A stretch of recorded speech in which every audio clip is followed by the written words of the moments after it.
bergerak yang akan disampaikan dulu oleh Ibu Lili Pembianti. Salawat serta salam dilimpahkan kepada junjungan kita Nabi besar Muhammad SAW, kepada keluarganya, kepada sahabatnya, juga kepada tabi'in dan tabi'innya, juga kepada kita semua yang setia dan patuh kepada ajarannya. Mudah-mudahan kelak kita mendapat syafaat dari Allah Subhanahu wa Ta'ala. Amin. Amin ya Allah ya Rabbal.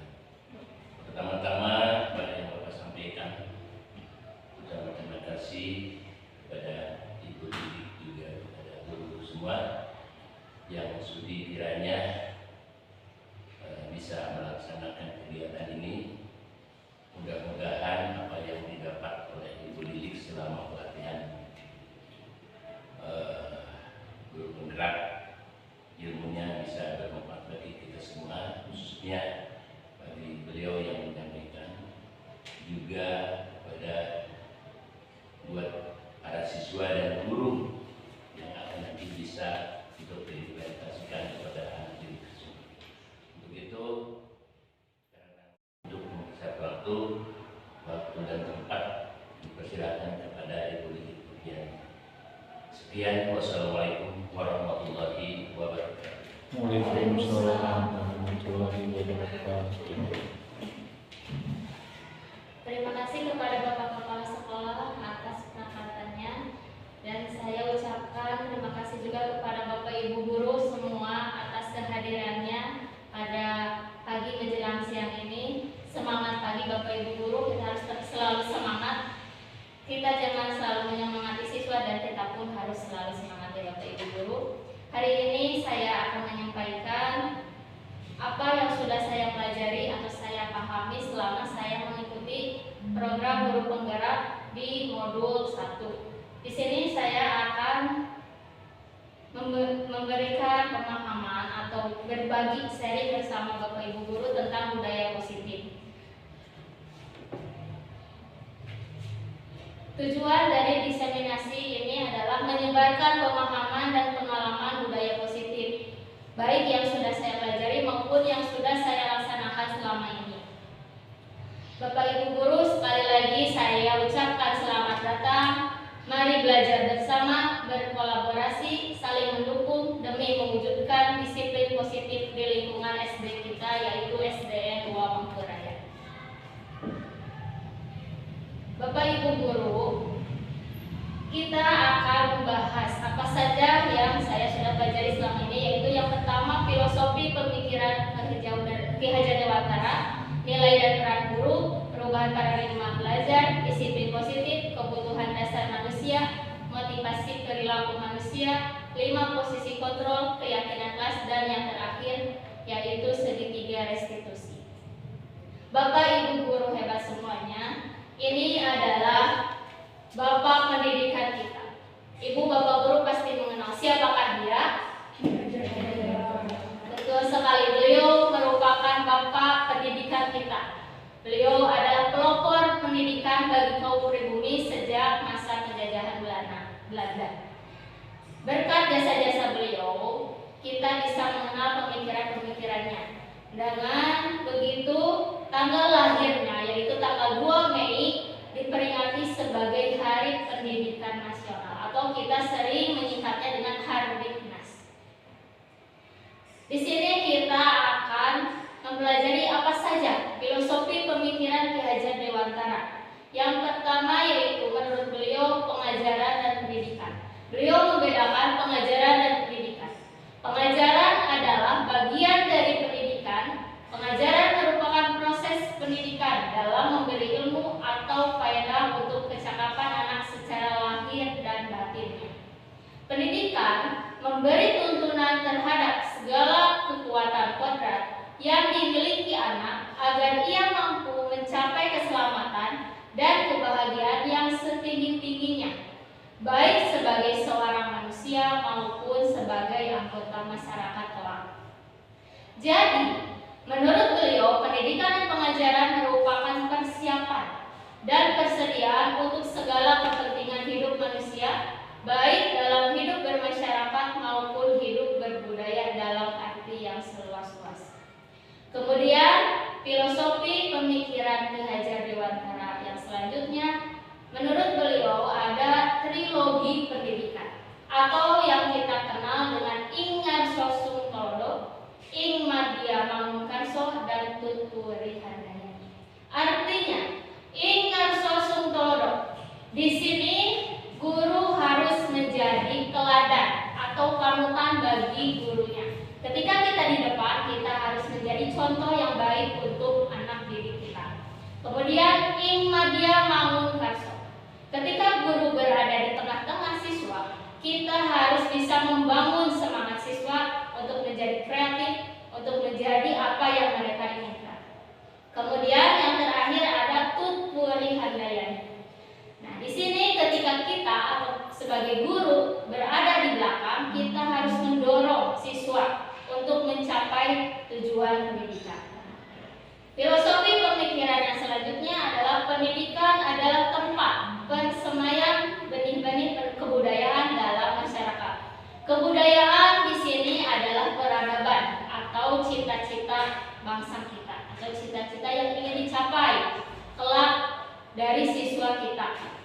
Nah, dengan pendidikan kita menyemaikan benih-benih atau peradaban. Apa yang kita harapkan? Apa yang kita inginkan kelak anak-anak kita menjadi masyarakat yang seperti apa? Pendidikan yang baik akan menentukan masyarakat yang baik pula. Selanjutnya yaitu peran pendidik seperti seorang petani atau tukang kebun. Kita sudah tidak asing lagi dengan seorang petani atau tukang kebun karena kita di daerah kita sangat banyak sekali ya petani. Kita dikelilingi. Mengapa beliau mengibaratkan pendidik seperti seorang petani? Karena Bapak Ibu guru tahu bahwa petani ketika menanam padi akan melakukan yang terbaik untuk menghasilkan tanaman yang baik. Ketika petani menanam padi, dia akan merawatnya, memupuknya, memberikan aliran air yang baik untuk menjadikan hasil padi yang baik. Tetapi petani tidak dapat merubah hasilnya. Contohnya, menanam padi tidak dapat menjadi jagung. Seperti kita juga menuntun siswa. Kita tidak bisa memaksakan siswa untuk menjadi apa yang kita inginkan, tetapi kita bisa menuntun siswa sesuai kodratnya. Seorang pelukis tidak bisa kita paksa untuk menjadi matematikawan. Seorang musikan tidak bisa jadi seperti apa yang kita inginkan. Jadi kita hanya bisa menuntun sesuai dengan kodratnya anak. Selanjutnya yaitu pemikiran selanjutnya kodrat alam dan kodrat zaman. Di mana bahwa kita sebagai pendidik atau guru harus mempertimbangkan kodrat alam. Kodrat alam itu adalah lingkungan atau keadaan atau karakter siswa itu sendiri. Di mana lingkungan siswa sangat mempengaruhi siswa. Daerah pegunungan dengan daerah pantai sangat berbeda. Siswa yang tinggal di pegunungan dengan siswa yang tinggal di pantai berbeda pula cara mengajarnya, berbeda pula cara cara kita memberi pembelajarannya. Jadi kita harus bisa menyesuaikan. Kemudian kodrat alamnya itu karakter siswa. Karakter siswa, kita tahu bahwa anak-anak itu karakternya suka bermain. Nah, jadi kita dalam pembelajaran harus bisa menyesuaikan atau menyelipkan apa yang anak sukai, apa yang anak butuhkan, bukan apa yang kita inginkan dan bukan apa yang kita bukan apa yang kita pikirkan. Kita tidak bisa memaksakan apa yang kita pikirkan, tetapi kita harus bisa memberi apa yang anak butuhkan sesuai kebutuhan masing-masing. Dan juga kita dalam mengajar harus mempertimbangkan kodrat zaman, di mana kita sekarang ini dituntut untuk selalu melek teknologi. Kita tidak bisa menyamakan zaman kita dengan zaman sekarang anak-anak belajar. Zaman kita belajar, apalagi kita tidak mengenal teknologi, tidak ada HP, tidak ada laptop. Nah, beda lagi dengan zaman sekarang. Sekarang sudah anak-anak sudah lebih paham dari kita. Maka dari itu kita harus bisa menyesuaikan apa yang anak butuhkan. Zaman ayeuna, zaman sekarang butuh teknologi, berarti kita pun harus bisa teknologi. Kita tidak bisa menutup mata, karena kalau kita menutup mata kita akan tertinggal. Itu adalah tadi pemikiran-pemikiran Ki Hajar Dewantara. Kemudian Bapak Ibu guru, ini adalah peran dan nilai guru. Berarti yang harus dimiliki oleh seorang guru. Yang pertama adalah berpihak pada murid. Kita kebanyakan dulu mengajar secara teacher center. Berarti guru sebagai subjeknya. Nah, sekarang ini kita dituntut untuk belajar berpihak pada murid, yaitu student center, di mana apa yang murid inginkan dan apa yang mereka butuhkan kita harus menyesuaikannya, bukan apa yang kita harapkan. Kemudian kita harus reflektif, yaitu bercermin, merefleksikan apakah kegiatan atau yang kita lakukan itu sudah baik atau belum. Kita harus selalu, apapun kegiatannya, kita harus selalu mencerminkan diri kita, apakah sudah baik atau apakah ada kekurangan, apa yang harus kita perbaiki selanjutnya untuk kedepannya. Kemudian kita harus mandiri. Di sini mandiri, kita harus bisa mengembangkan diri kita sebagai guru. Artinya kita harus terus belajar, karena belajar itu sepanjang hayat. Tidak ada kalau guru tidak belajar, tidak. Karena guru juga sama seperti siswa, harus belajar. Kita pun harus belajar. Harus belajar semakin lebih baik. Harus melek, ya. Ketika kita mengembangkan diri kita harus menanamkan dalam diri kita tidak usah selalu disuruh oleh orang lain, tapi kita ada kesadaran untuk mengembangkan diri kita lebih baik. Kemudian yang selanjutnya adalah kolaboratif. Di sini kolaborasi atau kerjasama, karena di sini tidak ada lagi saing-saingan. Berarti kalau ketika kita di dunia pendidikan atau di sekolah, kita harus bekerja sama atau kolaborasi. Kolaborasi di sini tidak hanya antar guru, tetapi guru dengan siswa bisa, guru dengan rekan kerjanya, guru dengan kepala sekolah, ataupun guru dengan wali siswa. Karena pendidikan yang baik itu adalah kerjasama antara semua pihaknya dengan baik, terjalin dengan baik. Kemudian kita sebagai guru harus inovatif.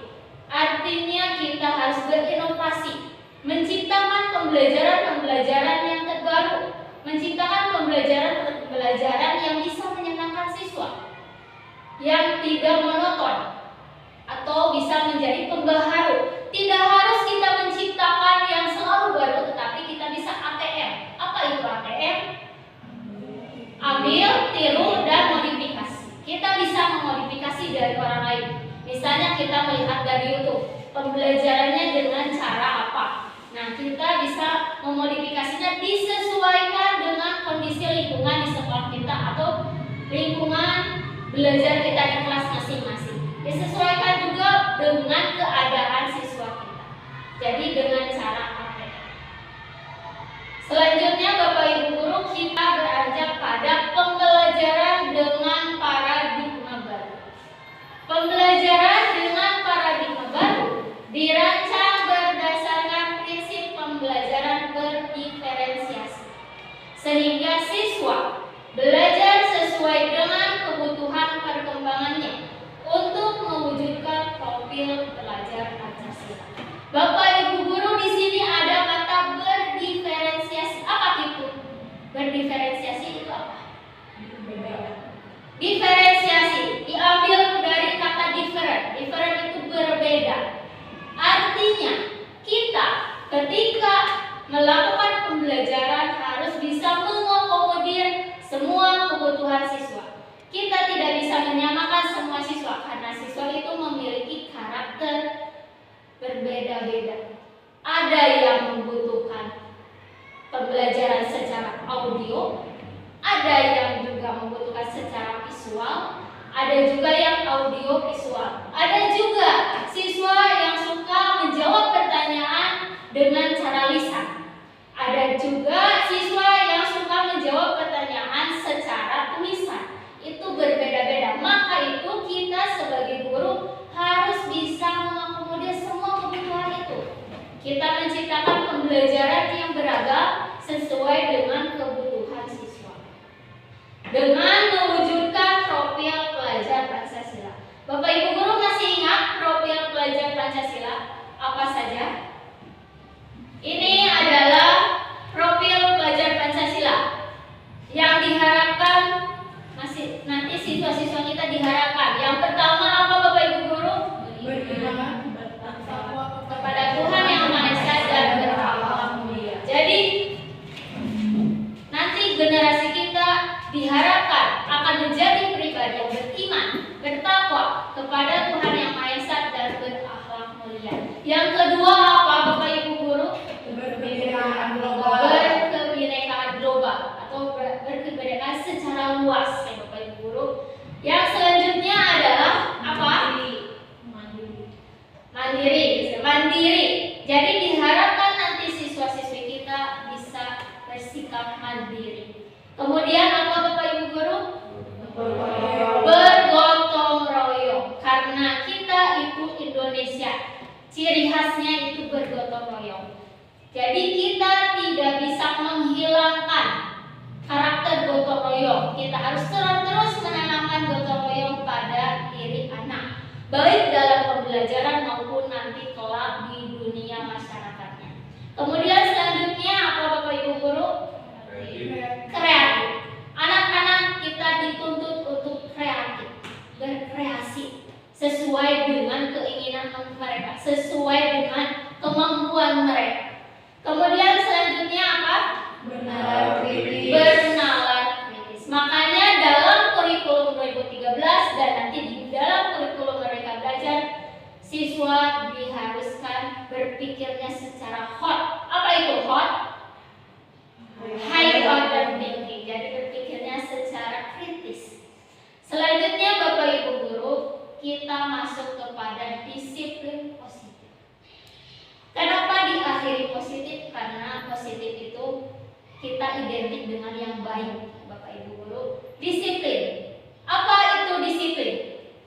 Disiplin merupakan perasaan taat dan patuh terhadap nilai-nilai yang dipercaya merupakan tanggung jawab. Jadi disiplin merupakan kepatuhan kita terhadap apa yang kita yakini. Kemudian disiplin positif. Dalam budaya kita, makna disiplin dimaknai sebagai sesuatu yang dilakukan seseorang kepada orang lain untuk mendapatkan kepatuhan. Kita cenderung menghubungkan kata disiplin dengan ketidaknyamanan. Berarti di dalam budaya kita itu disiplin dihubung-hubungkan dengan ketidaknyamanan. Sebagai seorang pendidik atau guru, tujuan kita adalah menciptakan anak-anak yang memiliki disiplin diri, sehingga mereka bisa berperilaku dengan mengacu pada nilai-nilai kebajikan universal dan memiliki motivasi intrinsik, bukan ekstrinsik. Nilai-nilai kebajikan universal contohnya yaitu Bapak Ibu guru ada jujur, gotong royong seperti yang tadi. Kemudian saling menyayangi, saling menghormati, itu contoh nilai-nilai kebajikan. Jadi kita sebagai guru harus bisa menciptakan murid yang memiliki nilai-nilai kebajikan universal dengan adanya motivasi dari dalam dirinya sendiri, bukan paksaan, bukan adanya imbalan, dan bukan pula karena ada guru, tetapi dari dalam diri murid tersendiri. Ya. Disiplin positif merupakan salah satu cara penerapan disiplin yang bertujuan untuk menumbuhkan kesadaran serta memberdayakan anak untuk melakukan sesuatu tanpa imbalan, ancaman, ataupun Jadi seperti tadi yang sudah disebutkan bahwa siswa diharapkan memiliki disiplin positif tanpa adanya hukuman atau ancaman maupun imbalan, tetapi dalam dirinya sendiri ingin melakukan hal yang baik. Bapak Ibu guru, di sini ada motivasi perilaku manusia. Motivasi merupakan dorongan yang timbul pada diri seseorang secara sadar atau tidak sadar untuk melakukan suatu tindakan dengan tujuan tertentu. Motivasi perilaku manusia itu ada dua, ada ekstrinsik dan juga ada intrinsik. Ini melakukan untuk menghindari ketidaknyamanan dan hukuman. Jadi murid melakukan disiplin diri karena takut kena hukuman. Ini merupakan motivasi ekstrinsik karena dari luar, karena dia takut dihukum. Jadi melakukan disiplin. Datang tepat waktu karena takut dihukum. Melaksanakan kewajiban piket karena takut dihukum. Jadi itu merupakan motivasi ekstrinsik. Kemudian ada juga melakukan disiplin karena untuk mendapatkan imbalan atau penghargaan dari orang lain. Di sini murid melakukan disiplin karena ia ingin mendapat imbalan, ingin mendapat imbalan atau memperoleh sesuatu. Jadi melakukan disiplin. Di sini juga merupakan motivasi secara ekstrinsik. Ini saya kasih kotak warna merah karena ini merupakan motivasi yang berada dari luar. Nah, ini adalah yang saya kasih kotak hijau. Artinya di sini adalah untuk menghargai nilai-nilai kebajikan diri sendiri. Murid melakukan disiplin diri karena sadar akan nilai-nilai kebajikan dirinya. Ini merupakan motivasi intrinsik atau dari dalam dirinya sendiri. Melakukan disiplin karena dia memahami bahwa itu adalah hal yang baik. Menurut Bapak Ibu guru, yang baik itu ekstrinsik atau intrinsik? Intrinsik, betul ya, karena sadar akan dirinya sendiri, berada dalam dirinya. Bapak Ibu guru, selanjutnya adalah di sini ada konsep disiplin dengan identitas gagal. Kenapa dikatakan gagal? Di sini ada yang pertama hukuman. Kenapa dikatakan gagal? Karena dengan hukuman itu bisa menyakitkan, kemudian bisa membuat tidak nyaman, kemudian membuat murid menjadi takut, dan selanjutnya murid menyembunyikan kesalahan atau bisa berbuat bohong, ya, berkata bohong karena takut dihukum. Kemudian bersifat memaksa, mau tidak mau berarti kena hukuman. Selanjutnya murid menjadi rendah diri, apalagi kalau kita sebagai guru menghukum murid tersebut di hadapan orang lain. Dan juga akan membuat murid itu tidak nyaman dengan kita. Bisa saja murid menjadi benci terhadap kita, tidak suka dengan kita, karena murid itu sering dihukum oleh kita. Makanya disiplin dengan hukuman itu disebut dengan gagal. Selanjutnya ada konsep disiplin dengan identitas gagal. Yang kedua adalah penghargaan. Ternyata Bapak Ibu guru, penghargaan itu dikatakan gagal. Penghargaan itu bisa juga positif dan juga ternyata bisa negatif. Karena apa? Karena dengan penghargaan itu tidak efektif dan juga bisa merusak hubungan atau adanya sifat iri, cemburu. Kemudian mematikan kreativitas, menghukum dengan sistem ranking. Makanya di sekarang ini, di kurikulum sekarang tidak adanya ranking karena akan menimbulkan kecemburuan sosial. Semuanya sama belajar, semuanya sama sekolah, tapi tidak semua mendapat hadiah. Makanya penghargaan dikatakan gagal. Dan juga merampas hak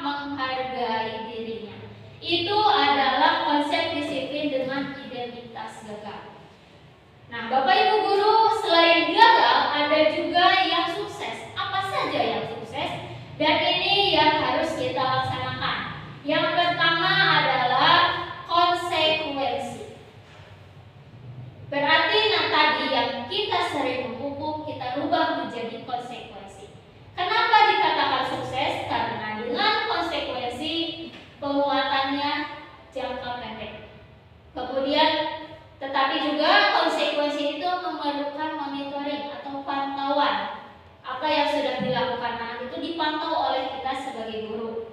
Kemudian adanya stimulus respon.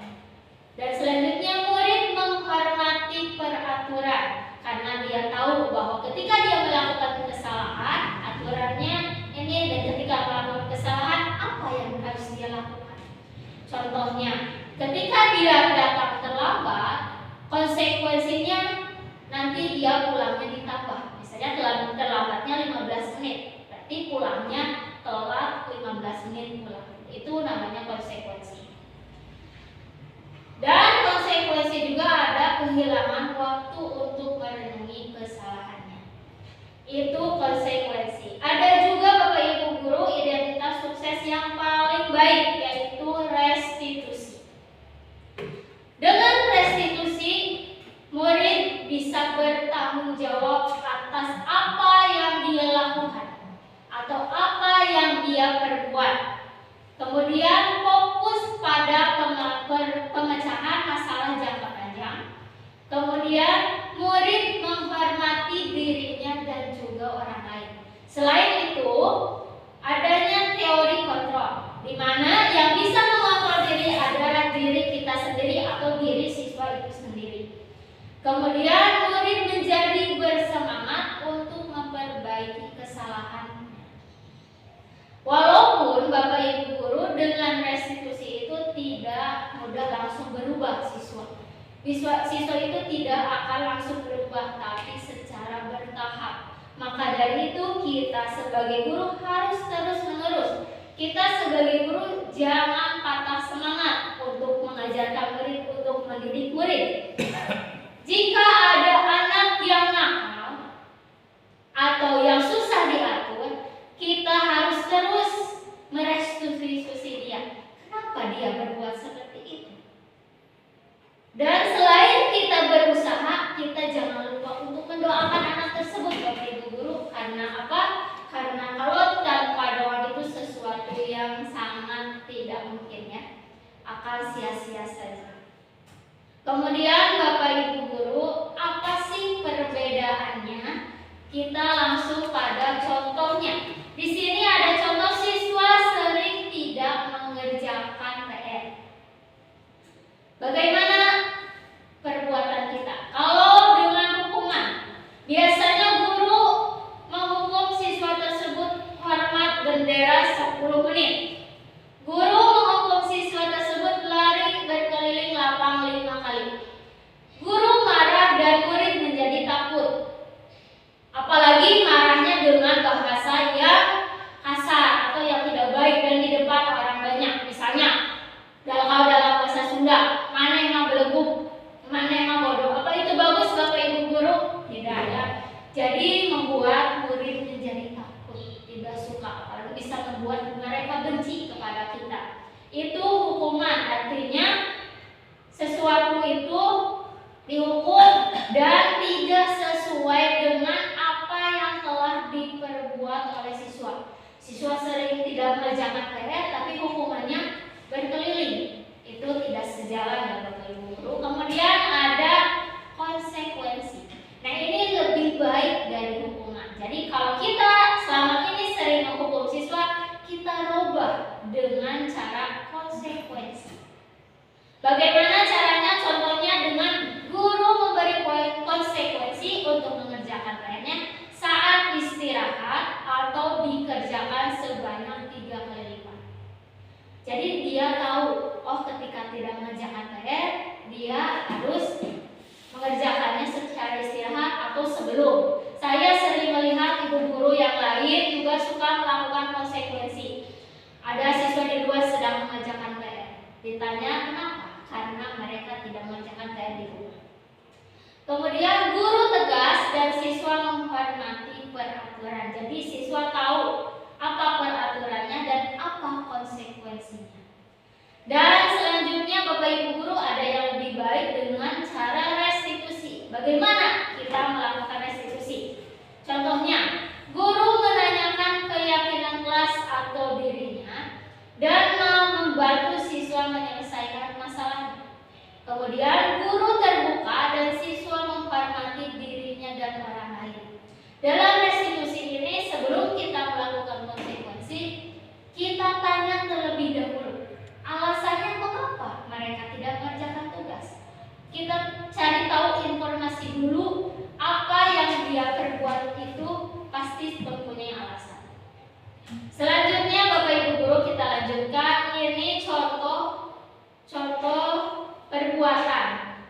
kita tentukan ini termasuk hukuman atau konsekuensi.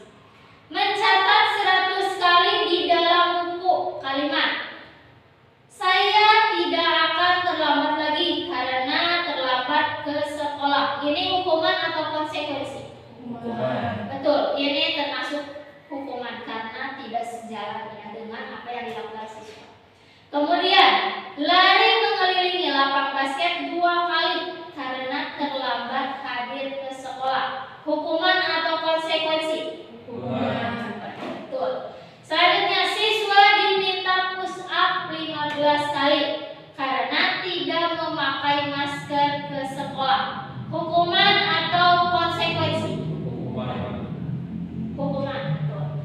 Kemudian, menggantikan kertas tugas teman yang telah dicoret-coret. Konsekuensi ya.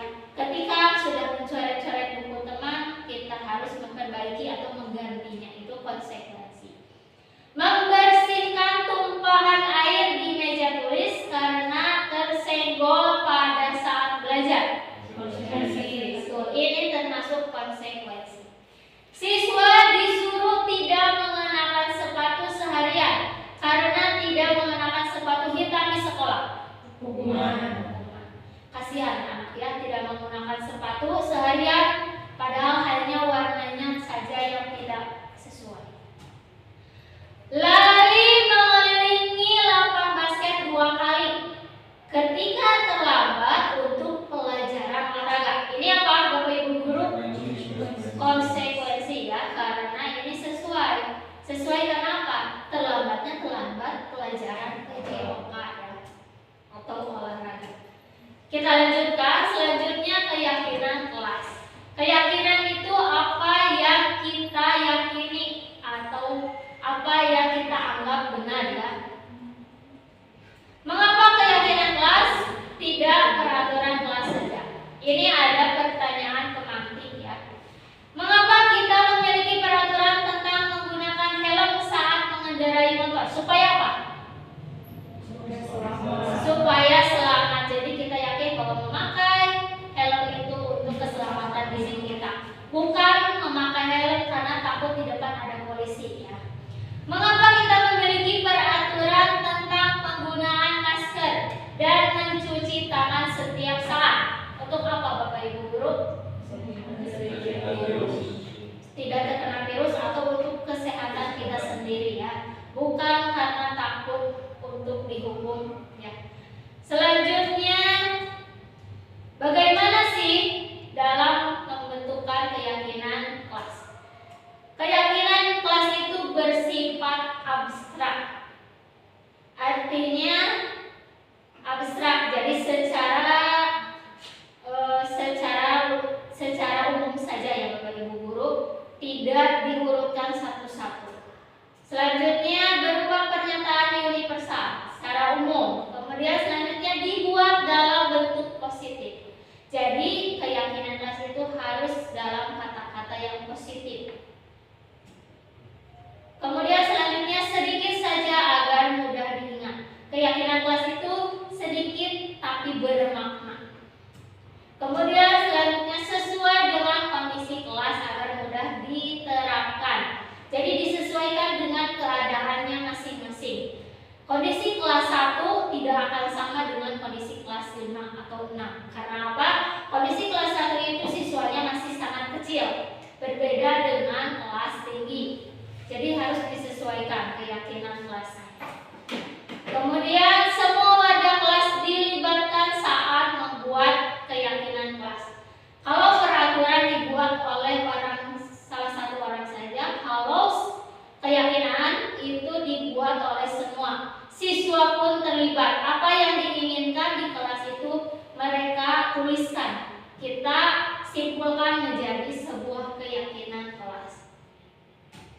Kemudian selanjutnya di sini Bapak Ibu guru, ketika siswa melakukan suatu perbuatan itu didasari dengan kebutuhan dasar manusia. Apa saja kebutuhan dasar manusia? Di sini ada 5. Yang pertama, kebutuhan dasar bertahan hidup. Bertahan hidup. Untuk bertahan hidup kita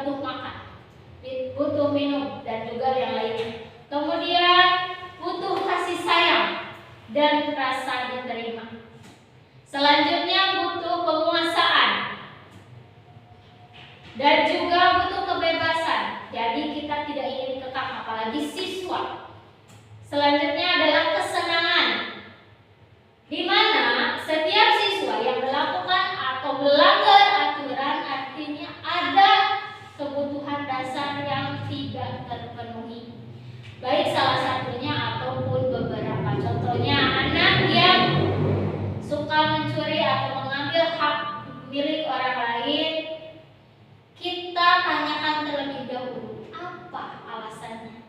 Ketika dia membicarakan bahwa dia itu lapar, artinya dia kebutuhan dasar yang tidak terpenuhinya adalah bertahan hidup. Ketika dia berbicara bahwa dia hanya untuk iseng saja, artinya dia kesenangannya itu tidak terpenuhi dan lainnya, ya Bapak Ibu guru. Kemudian kita lanjut, selanjutnya di sini ada 5 posisi kontrol restitusi kita sebagai guru. Yang pertama sebagai penghukum, kemudian ada pembuat rasa bersalah, kemudian ada sebagai teman, ada sebagai pemantau, dan ada sebagai manajer. Di sini yang sebagai pemantau biasanya guru itu bertindak untuk melakukan konsekuensi. Kalau sebagai manajer, guru itu bertindaknya melakukannya dengan restitusi. Ini perbedaan antara 5 posisi kontrol. Contoh 5 posisi kontrol. Guru berbuat dalam menghukum yaitu menghardik atau menunjuk-nunjuk atau dengan cara berkata kasar seperti tadi. Kemudian gurunya contohnya kalau kamu tidak melakukannya, awas, rasakan. Nah, di sini siswa tidak akan berubah, malah siswa akan memberontak dan tidak suka. Dalam membuat orang bersalah, guru berceramah mengatakan seharusnya seperti ini dan ibu merasa kecewa. Di sini siswa menyembunyikan atau menyangkal dan juga bisa berbuat bohong. Kemudian dalam kita sebagai teman, di sini guru membuat alasan-alasan untuk muridnya. Hasilnya ketergantungan. Jadi siswa ketergantungan kepada kita, dan juga ketika kita berposisi sebagai teman, kita jangan terlalu dekat dengan teman. Karena apa? Karena bisa menyebabkan siswa menjadi melunjak atau tidak sopan terhadap kita. Dan selanjutnya Bapak Ibu guru, kalau pemantau dan manajer ini dianggap bagus atau positif ya. Contoh penerapan 5 posisi kontrol. Di sini ada kasus siswa tidak memakai topi pada saat upacara bendera. Kalau sebagai penghukum di sini, dasar kamu anak bandel, patuhi aturan sekolah, sana baris di depan. Kalau sebagai pembuat rasa bersalah, berapa kali Bapak guru harus bertindak kamu Bapak merasa kecewa. Kalau sebagai teman, ini dalam perkataannya juga sedikit rada lembut. Ayolah, yang tertib berseragam, buat Bapak guru bangga. Kali ini tidak apa-apa kalian salah. Yang baik adalah sebagai pemantau dan manajer. Kalau sebagai pemantau kamu sudah melanggar apa peraturan dan konsekuensinya. Sebagai manajer, apakah kamu tahu kesalahanmu? Kira-kira bagaimana kamu akan memperbaiki kesalahan ini? Selanjutnya Bapak Ibu guru, konsep disiplin dengan pendekatan restitusi. Apa itu restitusi? Restitusi adalah proses menciptakan kondisi bagi murid untuk memperbaiki kesalahan mereka. Jadi untuk menciptakan karakter yang lebih baik.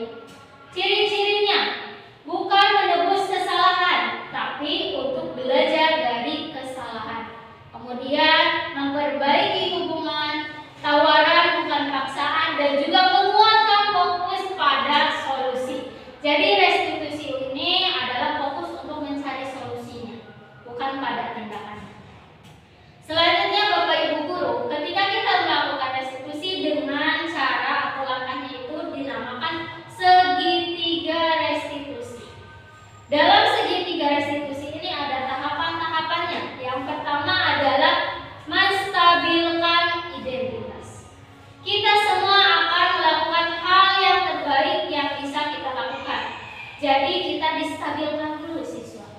Jadi kita ngobrol dulu, kita bicara dulu, jangan kita langsung menyalahkan siswa. Kita cari tahu informasi dulu apa yang mereka lakukan. Jadi mereka bisa menceritakan kejadian sebenarnya.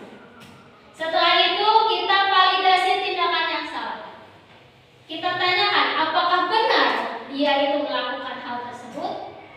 Karena semua perilaku memiliki alasan, kita tanyakan alasan mereka melakukan hal tersebut. Selanjutnya menanyakan keyakinan. Dengan menanyakan keyakinan, kita semua memiliki keyakinan internal ataupun keyakinan kelas yang sudah dibuat. Kita menanyakan keyakinan apa yang sudah dia langgar. Dan dalam keyakinan ini, menanyakan keyakinan ini, kita mengarahkan atau membimbing siswa untuk memperbaiki kesalahannya dan bisa bertanggung jawab terhadap apa yang telah mereka laksanakan atau mereka perbuat. Ini contoh perkataan yang bisa dikatakan ketika kita melakukan segitiga restitusi. Bisa Ibu Bapak Guru baca. Di sini ketika menstabilkan identitas, salah satunya itu berbuat salah itu tidak apa. Jadi manusiawi, kita stabilkan dulu. Oh, salah itu tidak apa-apa karena manusiawi. Kemudian kita validasi tindakan yang salah. Padahal kamu bisa melakukannya lebih buruk dari ini ya. Atau kamu pasti punya alasan mengapa melakukan hal itu. Jadi ditanyakan alasan melakukan perbuatan tersebut. Kemudian ditanyakan keyakinannya. Contohnya, apa yang kita percaya sebagai kelas atau keluarga? Keyakinan.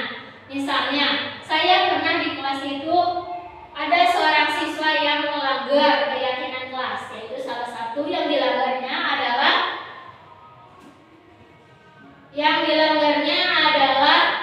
merusak fasilitas sekolah. Salah satunya adalah mematahkan penggaris. Nah, saya tanyakan terlebih dahulu, apa ceritanya? Bagaimana ceritanya bisa seperti itu? Dia menceritakannya, kemudian setelah itu saya tanyakan alasannya. Kenapa alasannya? Dia berbicara bahwa tidak ada barang lain yang bisa dia gunakan untuk bermain. Terus kita validasi lagi. Kenapa dia bisa melakukan hal itu? Terus setelah itu kita yakini bahwa dia menggunakan penggaris itu adalah salah. Karena penggaris itu bukan untuk bermain, tapi untuk menggaris atau untuk membuat garis yang lurus. Kemudian setelah itu kita tanyakan keyakinan. Apa yang kita percaya sebagai kelas atau keluarga. Jadi nilai-nilai apa yang dia yakini atau dia langgar.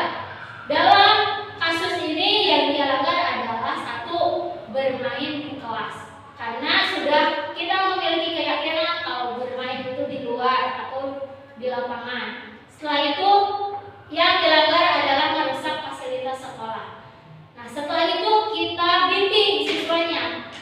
Dibimbing ketika berbuat salah siswa harus seperti apa. Dia bilang bahwa ketika salah harus meminta maaf.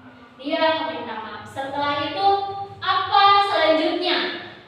Untuk memperbaikinya, dia akan memperbaiki penggaris itu untuk mencoba mengelemnya. Walaupun hasilnya tidak baik, tapi kita harus menghargai bahwa siswa itu akan memperbaiki kesalahannya. Dan kita bimbing siswa itu ketika melakukan salah, selanjutnya dia akan menjadi pribadi yang seperti apa?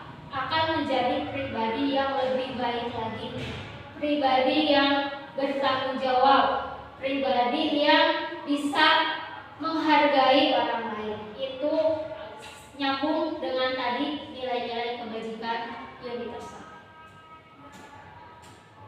Nah, Bapak Ibu Guru, sekian presentasi dari saya. Kita refleksi dulu ya.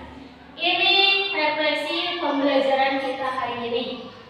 Di sini ada pengalaman kita mengikuti pembelajaran hari ini apa saja. Kemudian hal baik apa yang bisa kita lakukan ke depannya untuk yang bisa dilakukan untuk kita dan juga untuk siswa kita nanti di sekolah. Nah, selanjutnya perasaan kita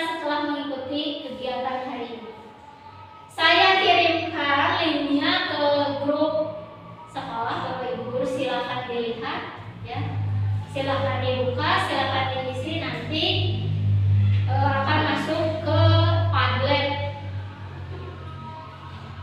Sudah Bapak Ibu guru? Sudah. Alhamdulillah Bapak Ibu guru. Terima kasih atas perhatian dan dukungannya. Sekian Bapak Ibu guru. Wabillahi taufiq wal hidayah. Wassalamualaikum warahmatullahi wabarakatuh. Untuk Bapak Ibu guru yang ingin bertanya bisa nanti di balik layar atau kita diskusi selanjutnya, bisa diskusi di kelas ataupun di ruang guru. Terima kasih Bapak Ibu guru. Sekali lagi Bapak Ibu guru, mari kita merefleksi diri, berkolaborasi, saling mendukung untuk mewujudkan disiplin positif di lingkungan SD kita tercinta, yaitu SDN 2 Mangkurakyat. Terima kasih Bapak Ibu guru.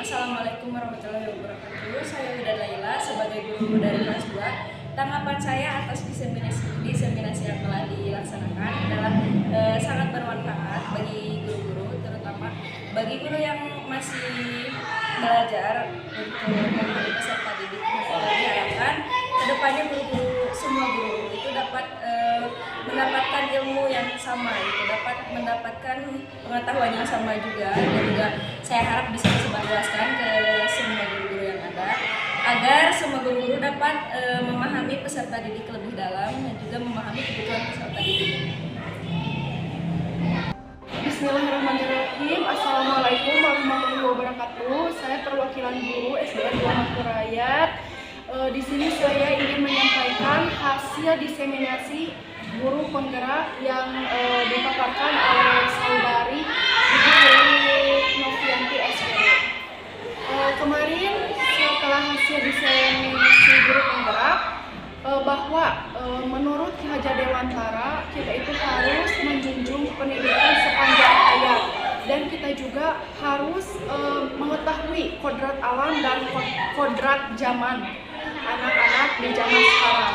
Kita juga telah memaparkan tentang disiplin positif. Disiplin positif ini anak-anak harus belajar disiplin, bertanggung jawab, dan lain sebagainya. Contohnya, misalkan di sini saya sebelumnya sebagai guru melakukan hukuman apabila anak tersebut contohnya tidak mengerjakan tugas. Anak tersebut dihukum di luar dengan misalkan menuliskan atau mengerjakan tugasnya sebanyak 2 kali lipat. Seharusnya kita itu memberikan konsekuensi yang tepat. Contohnya ketika anak kesiangan, jadi pulangnya itu diberikan konsekuensi dengan misalkan anak tersebut terlambat 5 menit, berarti pulangnya juga ditambah menjadi 5 menit. Kita juga tidak boleh memberikan hukuman kepada anak tersebut. Ya, saran dan dari saya dicukupkan sekian. Wabillahi taufiq wal hidayah. Wassalamualaikum warahmatullahi wabarakatuh. Saya perwakilan dari guru SD Masyarakat yang sudah mengikuti kegiatan diseminasi calon guru penggerak. Menurut saya, program guru penggerak ini sangat bermanfaat karena dengan adanya program ini, guru tidak hanya sekedar dituntut untuk menggurui saja, tetapi harus bisa lebih memahami dan mengerti keadaan situasinya.